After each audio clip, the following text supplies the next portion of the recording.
Mr. Chair, you are live and rolling. Super, thank you.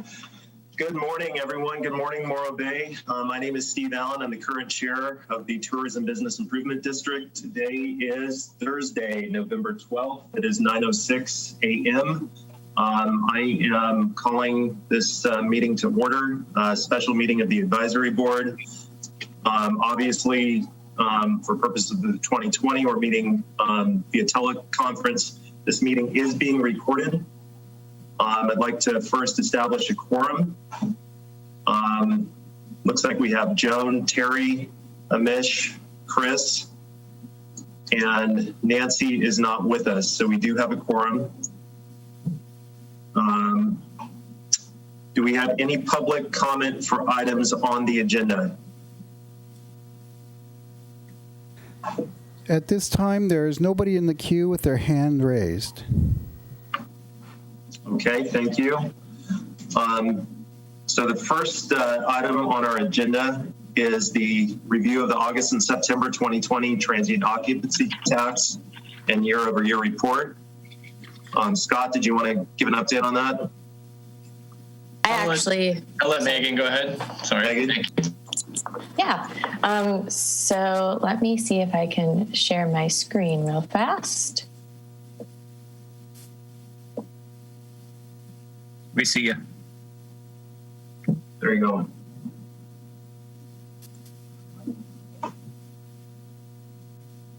Perfect. So just a quick little recap about the TOT. August was the best performing month since March, kind of across all lodging sectors. And then September actually was the first month since March again that hotel receipts were up year over year, although the occupancy was down in comparison. RV parks and vacation rentals continue to track up year over year as well. So if there's any questions or comments about the TOT, I can turn it over to that. Do we know, Megan, when the state parks reopen their campgrounds? The specific date, I do not, but I believe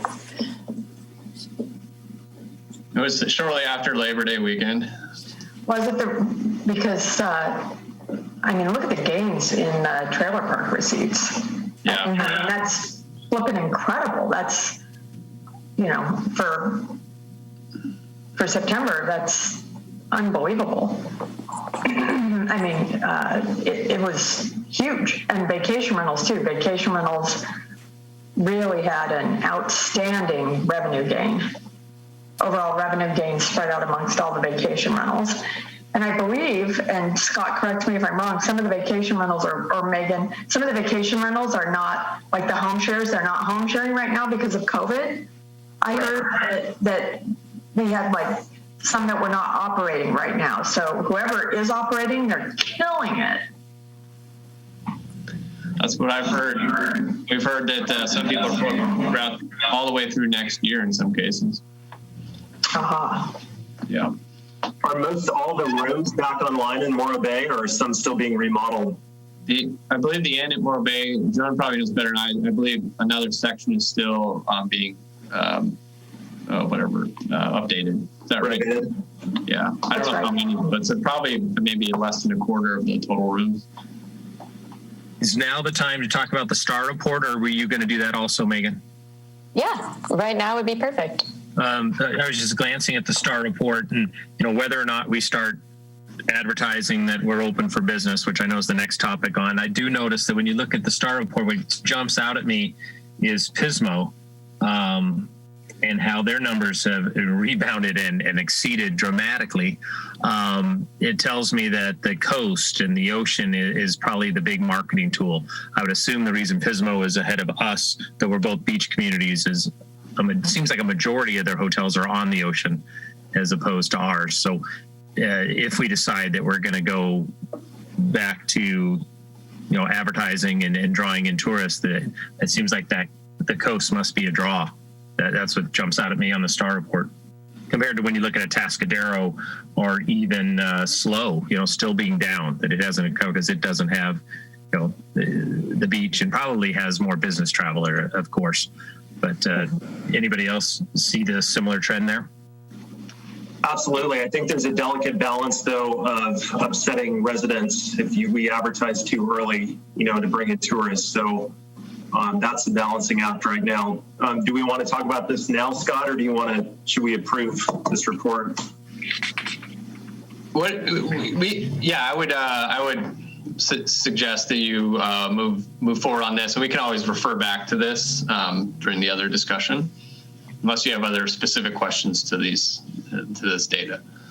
No, I think we need to just remember that Pismo Beach has brand new hotel stock right on the beach with, rooftop swimming pools and bars and very, very high rates. So that is a huge impact on what we see here compared to their previous year when those hotels were not open. Good point. Yeah, definitely. Any other comments or questions for Megan? Okay, do we have a motion to approve? So moved. Second? I'll second. Chris seconds. All in favor? Aye. Aye. Opposed? Okay. Moving on, number 2, phase 3 of the tourism rollout search engine marketing strategy. Is that you again, Megan? I'll kick it off real quick and then let Megan jump in. And thanks to Megan for pulling all these staff reports together on short order and short notice. So we don't need a whole lot to tee this up other than to say that, we're hearing from partners in the industry that they're beginning to move towards or have already started to move towards paid marketing. For the most part, we've been just using social media and our website for those efforts here in Morro Bay. And as we all know, that we pretty much didn't need to do much marketing for folks to come here over the summer. We saw pretty much record numbers of visitors, which brought good things and bad things, of course, as we all experienced. But now that we're heading into the shoulder season or in it, we definitely are hearing from hoteliers and vacation rental owners about what are the next steps and how is the city going to assist them through what could be a challenging winter. When the staff report was drafted, our COVID numbers were looking very good. And almost the next day after publication is when we started to see a rather significant spike. Understanding in our discussions with public health at the county level, what's driving those spikes is almost entirely Cal Poly. A couple off-campus parties, maybe related to Halloween, drove a lot of that. And family gatherings as well. We have not seen much of a correlation at all with our rates and with tourism activity. So that's been true since summer, and I guess that's a good sign for tourism. But we do anticipate going back into the purple tier, which is substantial spread. And a lot of the other counties in the state probably moving that direction as well. And we're seeing the same trend globally and nationally. What that means for our economy is that restaurants will be moved outside again entirely. Gyms and other activity like that will also have to move outside, but it doesn't affect hotels and motels at this time. So, with all that in mind, we did present a very skeleton plan at that earlier this year to this group about, kind of the various phases of marketing. And we also do have Chuck Davison on the line who may be able to offer some of his input, though we're holding him mainly for the next item, kind of what they're looking at SlowCal. But we're sort of thinking, do we want to connect our marketing activities to the goals that were established by the tourism ad hoc group that looked at, maybe diversifying our visitor profile and linking our marketing efforts in that regard. So with that, I'll turn it over to Megan to talk about some of the tactical things that we're thinking about moving forward with, and definitely want your input on, and understanding that it's very fluid still out there. So thank you. Megan, go ahead. Yeah. So just a little reminder, kind of what we have done in the past and what we're like turning back on if we go ahead with marketing would be monthly press releases focusing on obviously road trips, drive markets, outdoor activities, and off the beaten path, those kind of ideas. Continuing to submit PR ideas to our tourism partners, which would be Visit SoCal, Central Coast Tourism Council, and Visit California, as well as answering to any specific PR questions that people have, things like that. Also doing the weekly e-blast to our consumer email list, which is nearly 20,000 people, and weekly blogs as well on the morrowbay.org website, which would help to just continue to increase our website traffic. Also starting to host visiting journalists once again. We do have a definite interest in that and kind of expanding that a little bit more going forward. And then the main thing that we are looking at in terms of paid marketing going forward would be the search engine marketing strategy that Mental Marketing put together for us. Megan, thanks for sharing that. I know that come early in the COVID, I was pretty adamant about the need to continue marketing at that time. I've kind of come full circle on that now, realizing the impact that COVID has had on so many. So I at this point, it could be talked into either way, whether it's too early and we should delay, or it's time to start this very small campaign that you're talking about. So I wanted to get that out there, but with the request that I wouldn't mind hearing what Chuck has to say now on this topic. I'm sure he's spent a lot of time analyzing and thinking about this. Yeah, if that's okay, I'm happy to jump in. Thanks for that, Chris. I would really encourage you, regardless of what direction you choose to go with something like SEM strategy, those first couple items that Megan covered, in my opinion, should never be stopped. So, when you're talking about PR, when you're talking about continuing to maintain your relationship with journalists, when you're talking about communicating with your email database, your messaging may in fact change. You might not be in a position to be talking to them about come and visit now, but I think you always want to be in both the PR space and the general consumer space, continuing to keep your destination top of mind as part of the consideration set. So that when, Chris, to the point you were making earlier, when they're talking about December, when they're thinking about what am I going to do in December, is Morro Bay on their radar for that place as a destination? And there's ways to do that without it being overly overt of, come right this moment. So I would really encourage you that, regardless of what direction you go with your paid, SEM spend, which we believe, is important as well. When we talk about the search engine marketing, we're talking about making sure for those who are searching for a destination to visit, that our destination is showing up in the path. You can rest assured that Visit SoCal is engaging and spending dollars in SEM marketing. And so regardless of whether or not Morro Bay is going to invest those dollars right now, you're going to get the benefit of that as well, because we're making sure that those things are covered. But, those are, in SEM, you're talking about the proactive people who are looking. Those are the people that you want to be in front of. It's different than display, where you're just getting in front of people who may or may not have an aptitude or appetite to travel right now. In all of the things that Megan just covered for you, that is proactive in people who are looking. And so I would encourage you at a minimum to press into those first few of PR, obviously making sure that we in Visit California are getting your key information so that we can be telling that story on your behalf.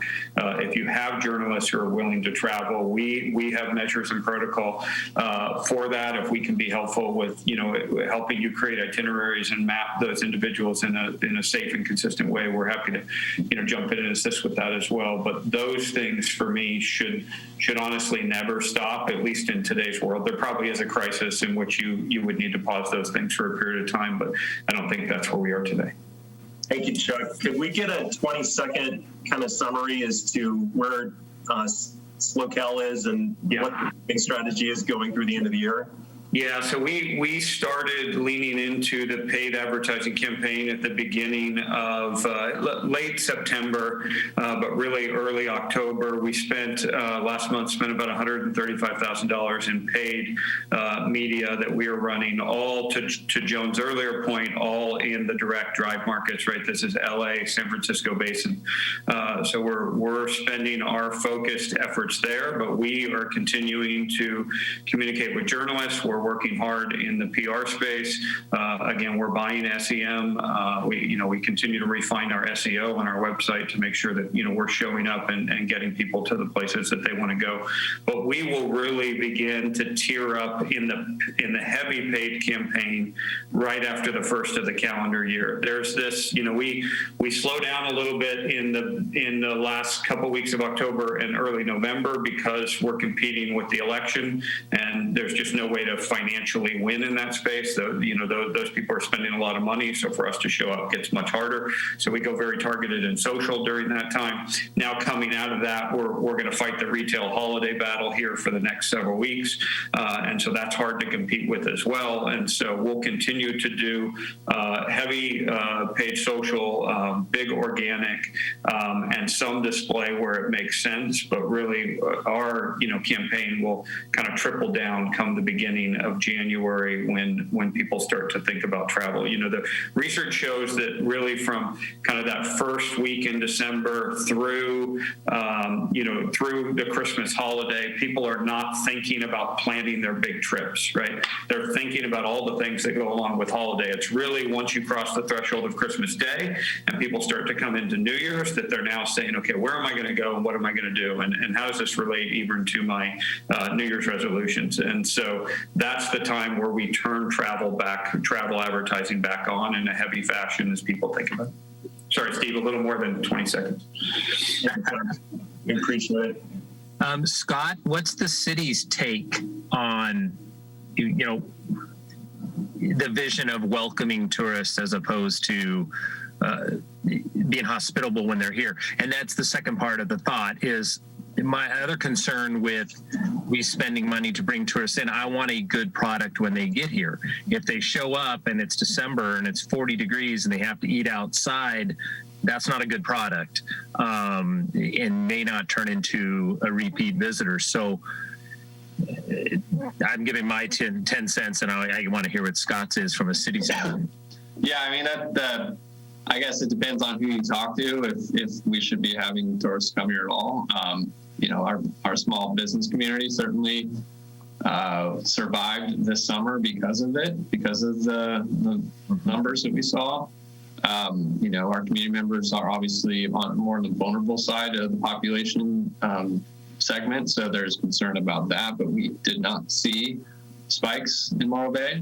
I mean, we still have probably the lowest, if not the lowest rate in the entire county, and that's with all the tourists that have come here. So I think that is a testament to our community members being safe, to our business owners taking those requirements very seriously, and the part of county and city staff to ensure that our visitors are welcome, but they're also responsible in their actions. So again, I think it depends on who you ask. If we should take efforts to actually encourage that. We've been in a position of not doing that throughout the summer, but now may be the time to sort of hint into that. And as Chuck said, be very careful in your messaging, of course. It's not like we don't have that flexibility. We do. And Megan can talk about that, what that means and how we can position ourselves.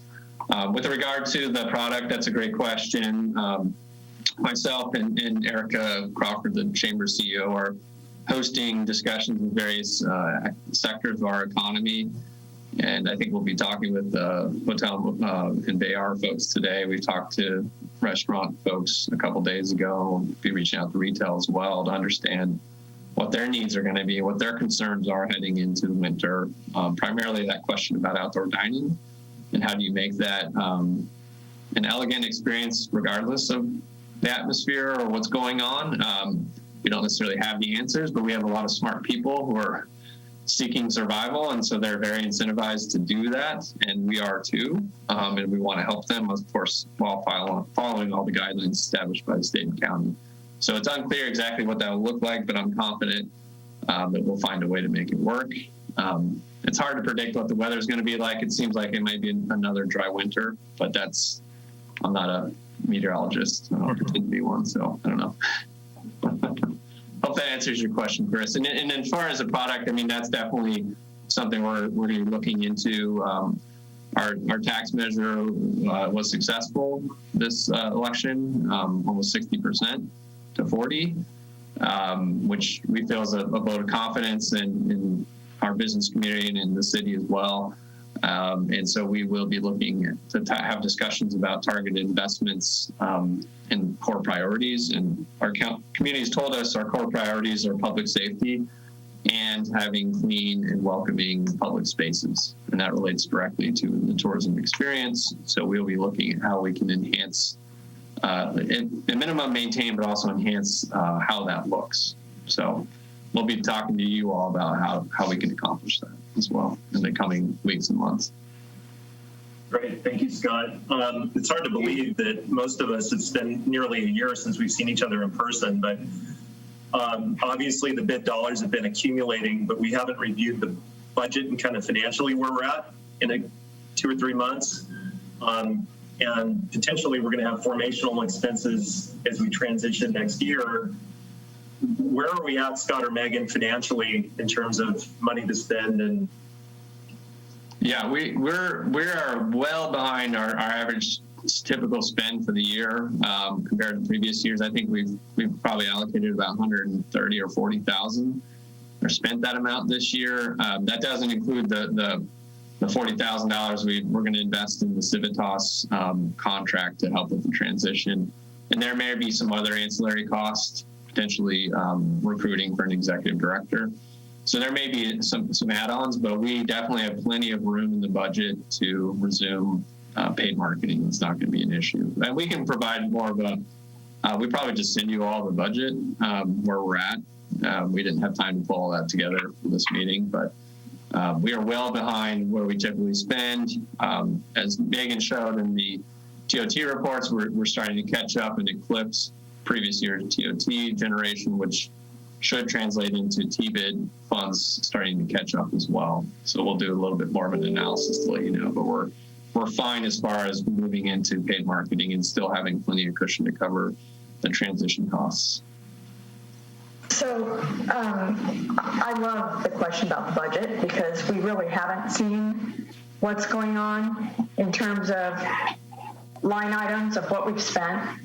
We haven't really seen an actual sub-budget for the transition. So what do we project that budget to be, and how do we meet the revenue to get there so that we can make this transition, right? Mm-hmm. And then once we have that budgeted out, how much then do we have left for spending on some marketing, and then maybe on helping with a little bit of the issues that we have, making sure that our destination is presentable once folks get here. And right. I think I heard Chuck saying that December, after the holiday, after like Hanukkah and after Christmas and Kwanzaa, is when people really start booking right around the first of the year. I am very, I think, bullish on the idea that there are going to be a lot of bookings after the first of the year if the COVID numbers don't continue to climb. If they come up and start to level off, I think that at that first of the year, people are going to be so excited to kick 2020 out and welcome 2021 in, right? That I think there's going to be, I'm almost hesitant to market before that period of time. That's just my personal thoughts, because I feel like that January marketing for that January push is when we need to spend. That's probably in December, right? Which we have to approve now, but I'm I wouldn't want to see, I don't know. Yeah. We've spent 134 through the end of October and collected $400,000 in revenue. So like I said, we have plenty of float. The Civitas contract is $40,000, so that would bring expenses up to 175. And even with our current regular spend, we would still never eclipse the revenues being generated. So again, we have the flexibility, which we didn't expect we'd have. That's why we're very conservative in what we budgeted for this year on both the expense and revenue side. So again, trends are pointing in a great direction, but as you mentioned, Joan, while we're hopeful that that's what happens and that COVID kind of crests, in the next couple of weeks, it certainly can go in the other direction, and that'll have a big determinant on consumer behavior for sure. So it's still a bit of touch and go, and I think you're right. We would expect and we would recommend sort of a flexible approach given all that. You're saying we have about 230,000 left in there then? Yeah, let's see.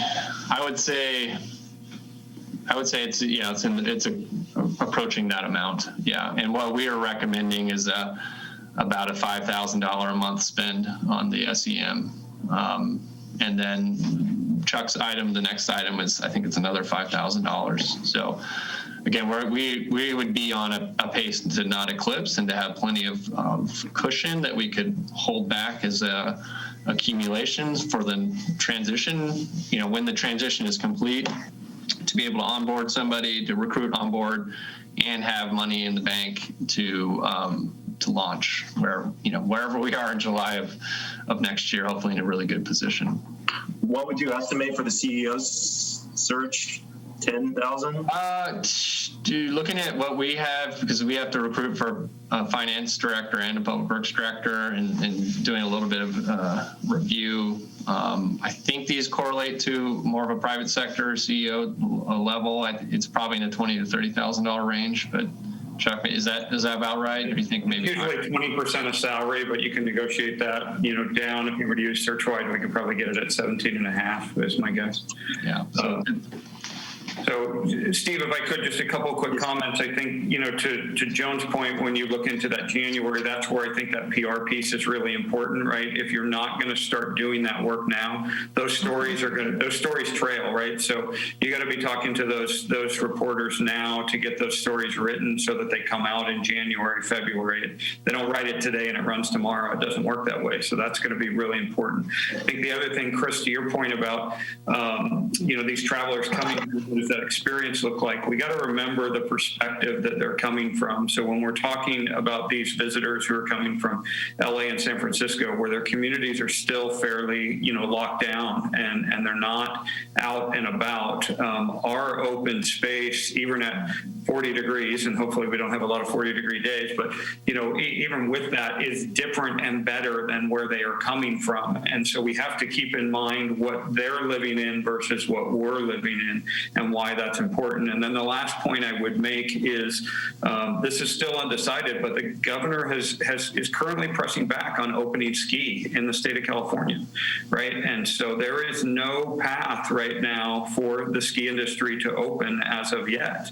And if that happens, and to Scott's point, the projections are, and I'm not a meteorologist either, but the projections are a dry winter. If you can't go to the mountains to ski and there's a dry winter here, we could plausibly have our best winter ever. That seems really crazy in the middle of a pandemic, but there is a path to that. And if you're not out there and exposed as a part of the consideration set, we're going to miss that opportunity. And so I think, being ready to capitalize on that is going to be, really important for the county, but also for Morro Bay specifically.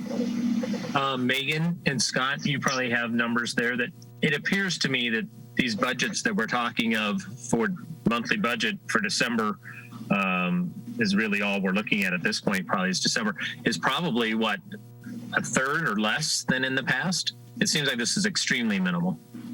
Yes, and the main driver of that, Chris, is that we don't have a manager position or executive position. Megan has done a phenomenal job in her part-time role as the coordinator, and she's picking up a lot of pieces that Jen typically would. So she's doing a phenomenal job. But we're not carrying that salary, and that's I forget in total is like $10,000 or $12,000 a month, or maybe a little bit more. It's just not being spent. So I agree with Chuck, completely that our name still has to be out there. The message has to be carefully crafted, that we don't look, tone deaf to the realities that are around us.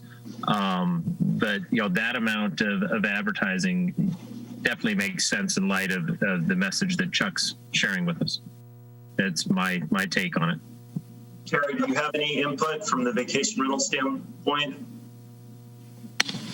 I just think that, once the vaccine comes out as well, people will really push to start booking even more. We do have to err on the side of caution. Vacation rentals are in neighborhoods. It could make people uncomfortable if too many people are coming, but I haven't seen that yet. I don't know if anyone else has. But I think bookings are strong still. So I just, this may not be the right time to mention this too, but I'm just wondering, as far as our diversity campaign we want to start going, are we ready for that? Do we have photographs and upscale, photography that we're ready to publish? And maybe this could be the time to start working on that. Great point, Terry. And I know we did a series of work with a local photographer, but Megan may have a better idea of how we feel about that. I definitely think that it could be something that we continue to work on. It's something that's never obviously done. And I mean, now is a great time to kind of stack up on the photography and the video and stuff like that, if that's something that we're confident with putting some budget money towards. Well, correct me if I'm wrong, but if we approve this spend, wouldn't we just hand over everything to Mental Marketing at that point? No. So we would still be in charge of the creative. It would be them. They would manage the campaign. So they would be placing the ads for us. They would be reporting out monthly KPIs to talk about how they're performing and how we want to tweak them and stuff like that. And they would also help to maintain our social media presence so that we're continually having posts and remain in that sphere as well. Okay. Amish, do you have any comments or questions?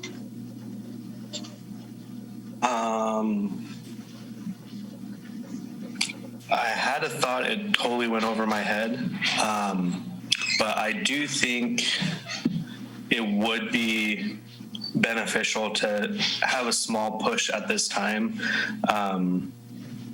just to stay relevant in the online marketing game, and kind of, create a synergistic approach with SlowCal, as they've also started. I wouldn't go too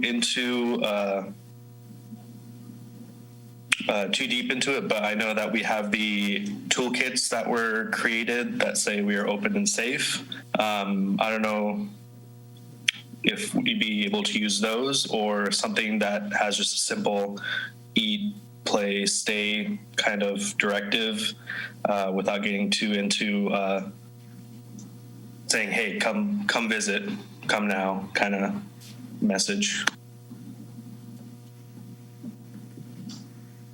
Definitely, and I know that we talked about previously using kind of our outdoor goals as kind of a jumping off point as well, because it showcases the outside space that we have, and then it just brands us as an outdoor location.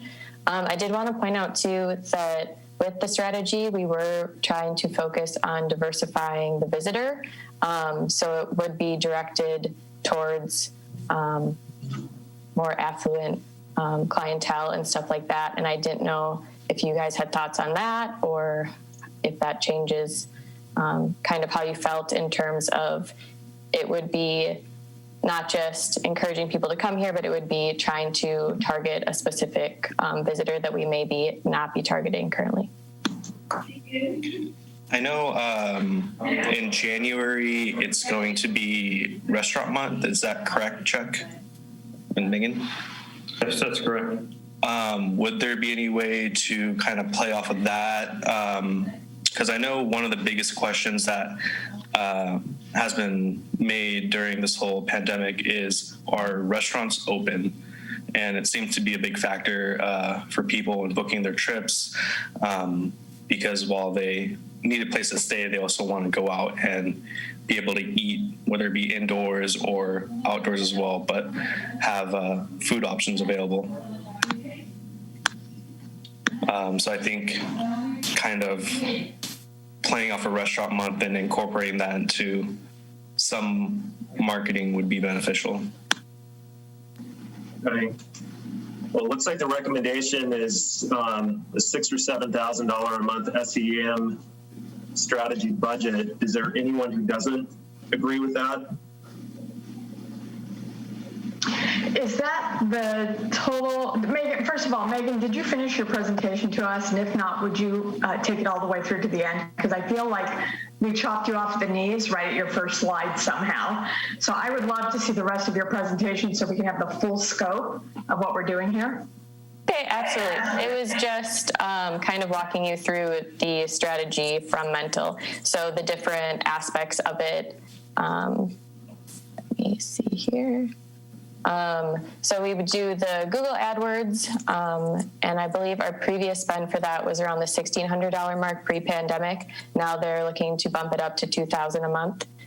We'd also do the social media campaign. The thought on that is that most people do their research and booking on social nowadays.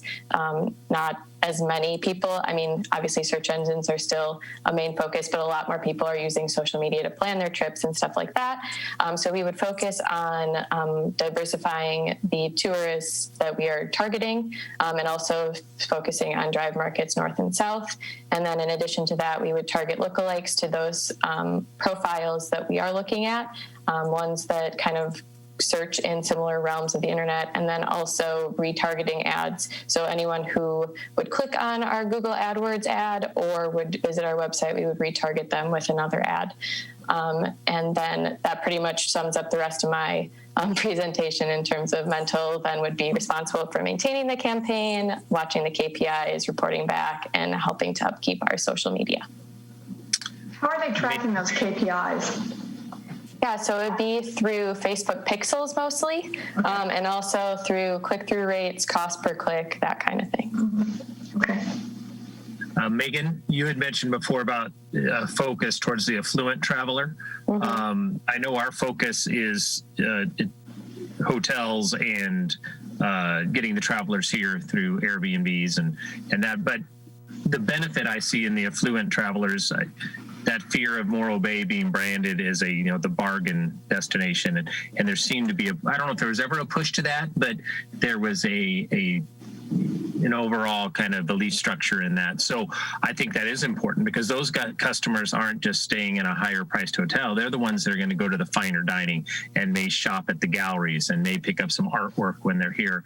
And being the state of the finances of our city, I think that'd be beneficial to all of us if we get tourists in here that spend more money in Morro Bay than just, an ice cream cone and walking around and leaving. Perfect. Anyone else have any kind of comments or questions for me? Yeah, I agree with this program, and I agree with Chris and his notion that we need to market to I don't want to say higher quality, a more affluent level of traveler. And the reason why that's so important is because you can advertise way up here and you're going to catch everyone else from there going all the way down. If you advertise to your lowest common denominator, then you can only go below that for bookings. You don't capture the people above that. So the higher level of pressure, if we can pursue that, I think that we'll have a very good, flowing effect to every level of our lodging industry. Good, thank you, John. Any other comments?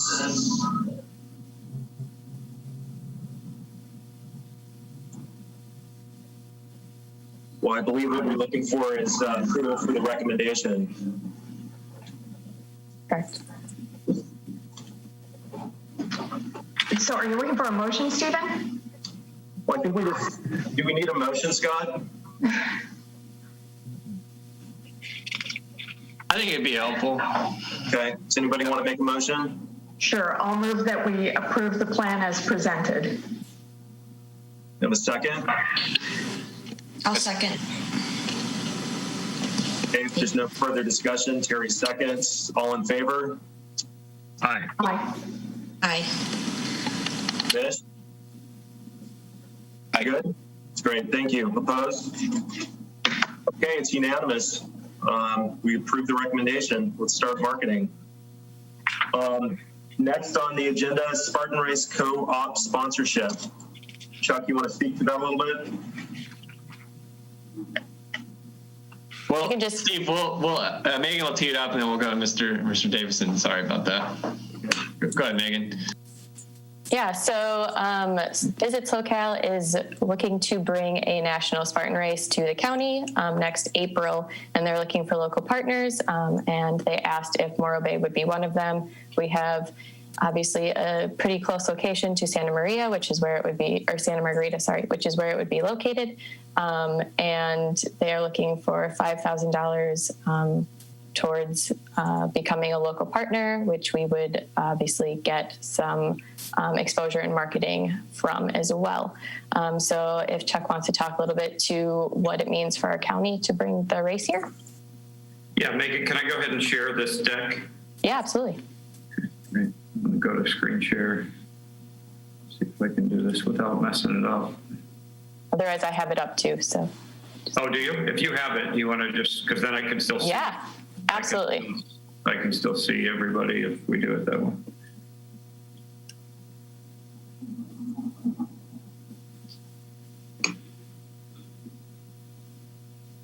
You know what, Megan? That's a different deck. So. Oh, sorry. That's okay. That's okay. Let me take it back, and I'll do it from here.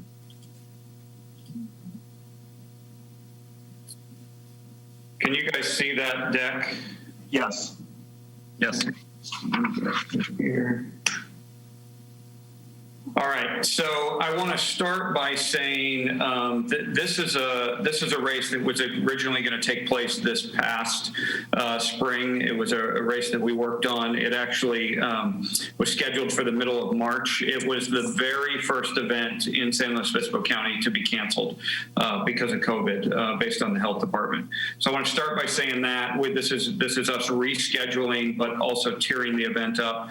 I also want to say that this event is going to occur regardless of whether Morro Bay chooses to participate. So I don't want this to come across as, hey, this is on you. This is simply an additional opportunity for Morro Bay to gain some national exposure specific to your community. So that's what I want to talk to you about today. So just a quick overview. Visit SoCal's board approved this sponsorship of Spartan way back in 2019 for a March 2020 race, which again was canceled by the Department of Health due to COVID.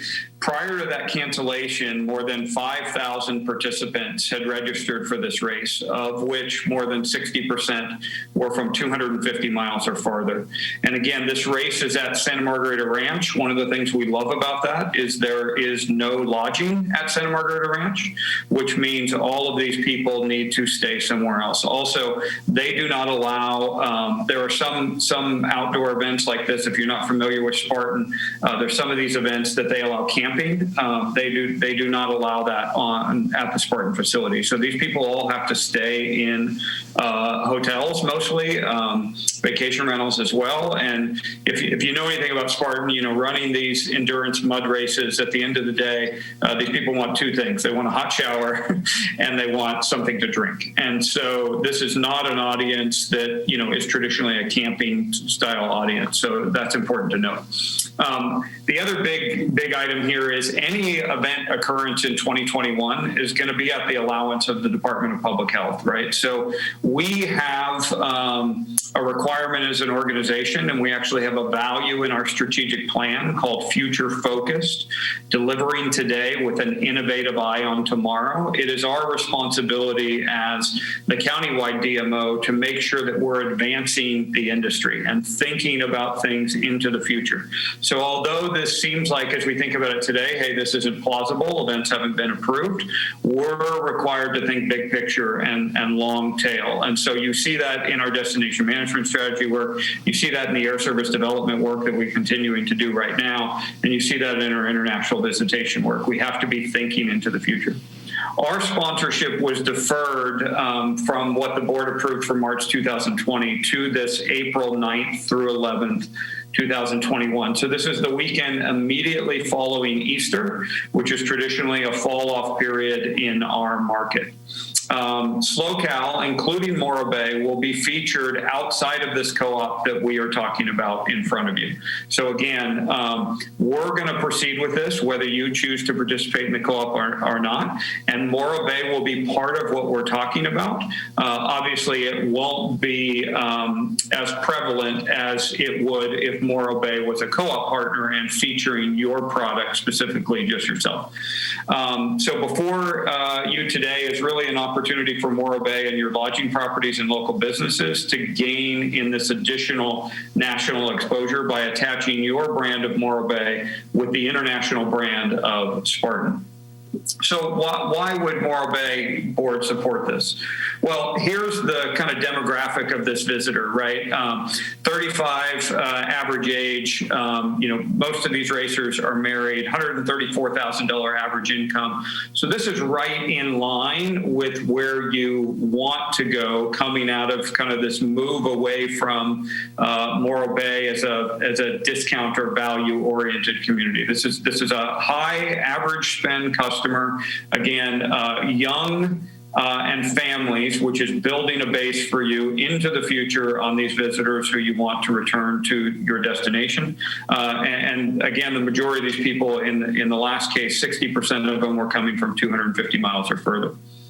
In addition to that, when we talk about the length of stay here, you see the fourth item down there, 2.4 average days. This is a 2-day race, right? People are coming in the day before, they're staying in the market for an extended period of time, and you see their local spending down there at the bottom. It's interesting because, many of these races are held in places where, the cost of the hotel product is simply not that high, and that's not the case for us here. So, the average spend on these individuals will be significantly higher just based on the fact that our hotel rooms are more expensive than other destinations. You see here just a general overview on what they've seen in economic impact. Again, you see a $129 room right there. That's not the case for us in April. It's certainly not the case for us on a weekend. And so, we expect those numbers to be significantly higher, but this gives you an idea of what they've seen in other communities before. Why is Spartan a good fit? Well, in addition to being a strong demographic and that significant economic impact for the community that I just showed you, this co-op really allows Morro Bay to attach your community brand to the international brand of Spartan. And so when we talk about our work and we think about strategic partnerships and we think about signature events like this, it's how do we use what they have already done and the brand that they've already created to help, propel our brand forward, which is one of the reasons that we went after this race. And so this event occurs during a traditional slower weekend. It really provides opportunity to, again, connect your destination, your businesses with this extreme kind of outdoor adventure audience, the audience that all of us are looking for in, this destination here. Why invest more dollars if Visit SoCal is already participating on Morro Bay's behalf?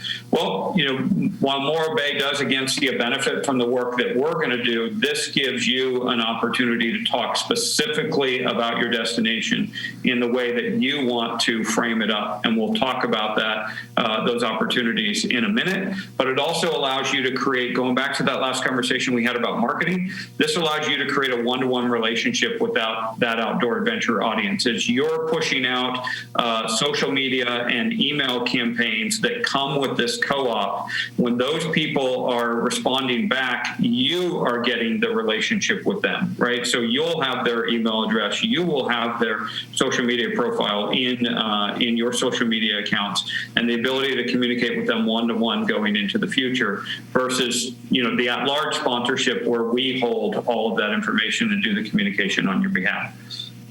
Why would we support an event that we don't even know can take place? This is actually one of my favorite parts of this. So when we invested that $50,000 back in March, Spartan did all the work that they were responsible for delivering for us up to completing the race. So we had social media posts. We were doing direct communication through their email database with all of those consumers, talking to them about this destination, talking to them about planning their trip, talking to them about coming here. All of that happened, and then public health had to cancel the race. We did not pay one dime for any of that sponsorship work that was done with them. And the reason is the contract is written that we're only responsible for that $50,000 if they deliver the race. So we got the benefit of all of the awareness and the pre-work that happened without costing us any money at all. And so that is, again, the opportunity for us and for Morro Bay in a co-op sponsorship is you get the opportunity to communicate with all those customers, and heaven forbid the county doesn't allow the event to take place or we have to postpone it and move it to a different date. You're already going to have gotten those people into your fold and be able to communicate with them in the future at no cost to yourself. So it's truly a win-win without a lot of risk. Are there other communities that are also considering the sponsorship? Yes. So the initial Spartan race that we were doing was just a traditional race. They came back to us this year with the opportunity to increase this to a national race. There's only 6 national races that take place a year. Creates a whole different set of exposure for us with Spartan and with their visitors, and has a lot higher attendance than a traditional race has. So in doing that, this would traditionally be about $150,000 investment. They've reduced that investment this year to $75,000. We were already in for $50,000, and so we were looking for a host of partners to help us get that additional $25,000. Since this has gone out, Morro Bay is the last community to hear this item. 5 local T-bids that we talked to: Atascadero, Highway 1, Paso Robles, San Luis Obispo, and now Morro Bay. All 4 of those other communities have approved this and have moved it forward. So they are in for $5,000 each, the additional $20,000, and we're now trying to close this out with Morro Bay. There are other communities that are already involved. Will the event occur without local sponsorship? As I said before, yes, we are moving forward with this. It'll be obviously the county that determines whether or not it will happen. But should Morro Bay say, hey, we just can't do this, or we don't think it's the right thing to do, this event will go forward, and you will see the benefit of people in your local community staying there for the race. You just won't have the opportunity to talk to them individually about you. So what does Morro Bay receive for the $5,000? Well, we'll start with social media. Morro Bay will be given the opportunity to showcase their destination in 3 dedicated social posts. You see these numbers that they have here, which is just astonishing. Over 5 million followers on Facebook that Morro Bay would have 3 dedicated posts in front of, and almost 500,000 followers on Instagram. So again, a great opportunity to talk about your destination to a huge, huge audience of this outdoor adventure individual. Email marketing, got almost 2 million people in their database. Morro Bay would get 2 destination marketing focused emails to their regional database, along with 2 emails to registered racers for the event. So again, a great opportunity to capture that audience there. In addition to that, Spartan will produce a travel guide, and Morro Bay will get 2 pages of content in that travel guide, which will be digital, and you can repurpose that content and use it for other things that you're doing as well. And logo placement and exhibitor space, on the event page, the race day program on their website, barrier jackets, along with the opportunity, if you want, to set up a dedicated 10 by 10 space at the race and the festival to get your information out there and talk to those racers about your destination.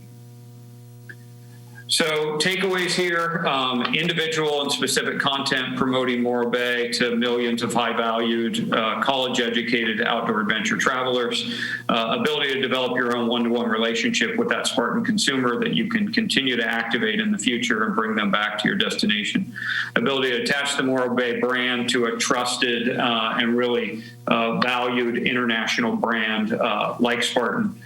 Future economic impact for your communities and partners as you bring those people back to your local community. Diversification of your audience. Obviously, there you've got great culinary product and all these other things. But again, to continue to expand into the outdoor adventure traveler, this is a great ability to be able to do that.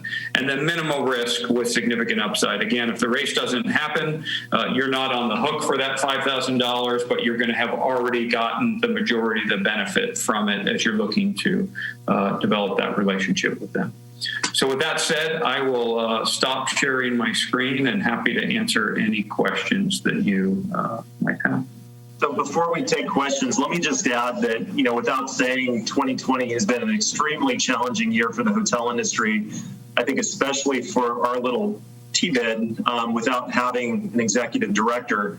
And Chuck and Visit SlowCal has been a wonderful resource for Scott and myself behind the scenes. And part of what intrigues me personally is just partnering with our big brother here in terms of marketing. So everything Chuck said is great, but even more so, what intrigues me is just testing the waters with Morro Bay partnering with Visit SlowCal in a marketing effort and see what becomes of that, because I think there will be good results, and I think we'll probably continue this relationship even more going into the future. So any other questions for Chuck? Absolute slam dunk, Chuck. It seems like a no-brainer. Very excited about it. There are perfect clientele. Yes, they're Spartan people, but all those Spartan people are also kayakers and hikers and bikers. All the people we're going after in one little capsule. It's just fantastic. Are there any numbers? I know you said like 2.5 days they usually stay. Are there any numbers as far as them extending stays, like for a week to really explore the community? Because I know Santa Margarita is a ways from Morro Bay. I used to live about a mile from Santa Margarita Ranch, and it's a hike, it's a drive for sure. So it'd be nice to know if they're going to extend their stays longer beyond the race. Yeah, I don't have any specific information on that, but what Spartan will share is, again, I think it's really interesting that, 60% of that audience is coming from 250 miles or further. And so those individuals, and especially as they stretch out, we had actually, before the race was canceled, we had people from 6 different countries participating in the race here in March. And so, those obviously aren't the majority, but there are these people. This is a following. If you don't know Spartan, I'd encourage you to go to the Spartan website and just watch the promotional video. These people have to compete in 4 races to get these pieces of a medal that ultimately create the Spartan badge that is a huge badge of honor in this space. You see people driving down the street with the Spartan logo, that head on the back of their car and all this stuff. And so those people who are coming from farther destinations are definitely likely to stay more. But again, Terry, I think that's where the opportunity for Morro Bay is going to be, is to talk about your destination in advance on why would I do that. After you're done with the race, here's how you can unwind. Here's how you can get refreshed. Here's how you can recoup, and create a pathway for them and some messaging for them on, how Morro Bay fits into that and why stay there.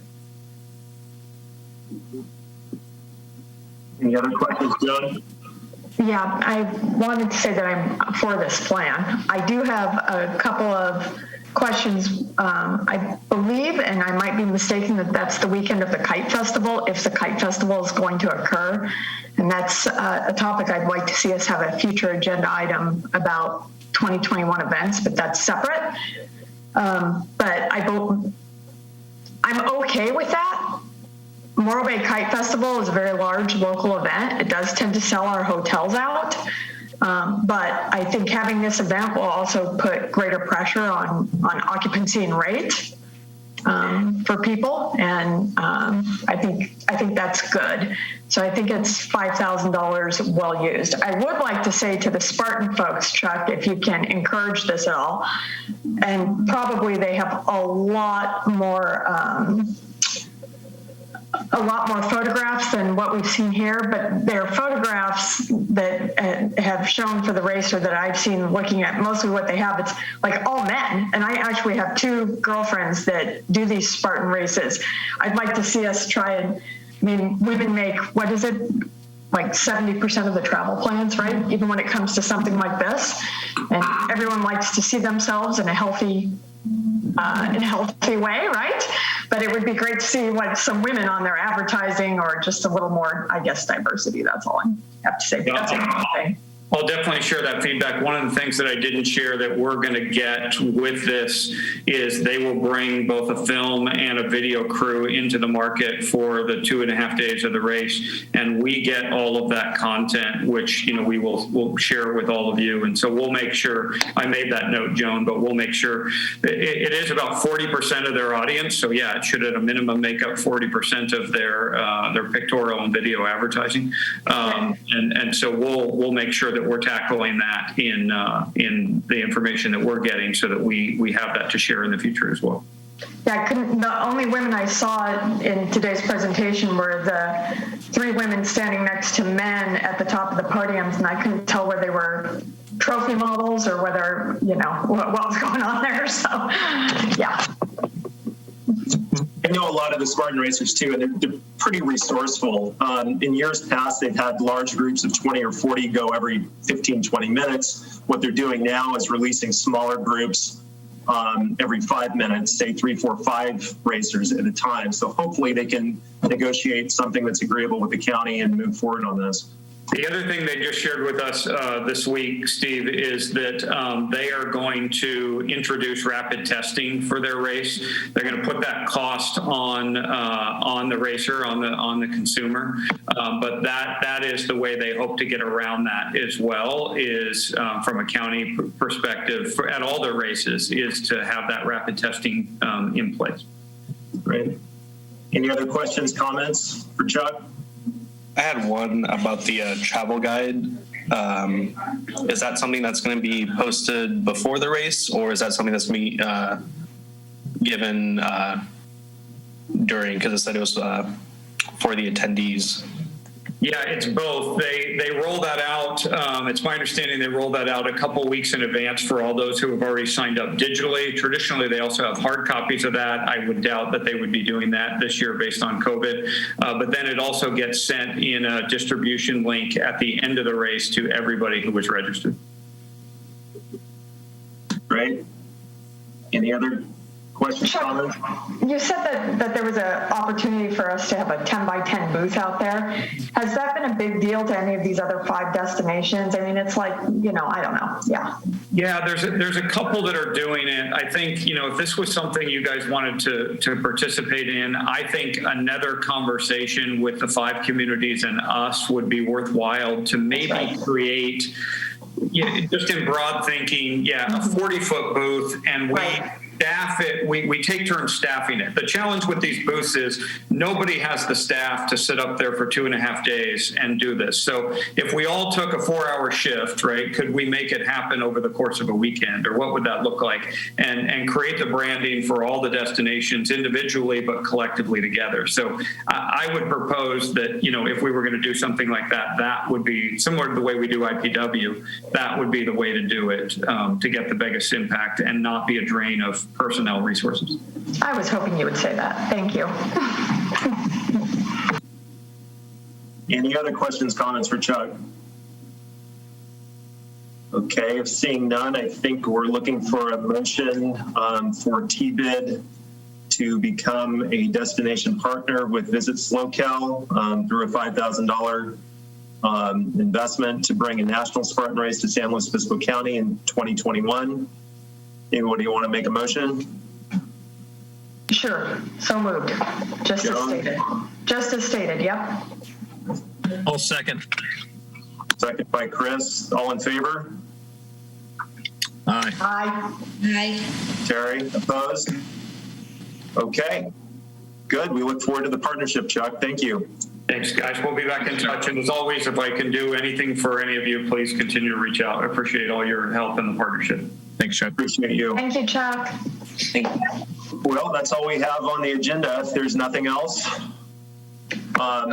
Yeah, the next meeting is January, look at the date, it's just hard to believe we're going to turn the calendar, the 21st, and at minimum we'll have the budget update and the discussion that Joan referenced around events. You know, hopefully we'll have some clarity about what can and cannot occur next year, and all be predicated upon COVID, of course. So, can we ask Megan to reach out to the events that we have sponsored in the last 2 years, and maybe just shoot an email across the bow before our January meeting to see if any of them have just pulled back and they're completely out of events?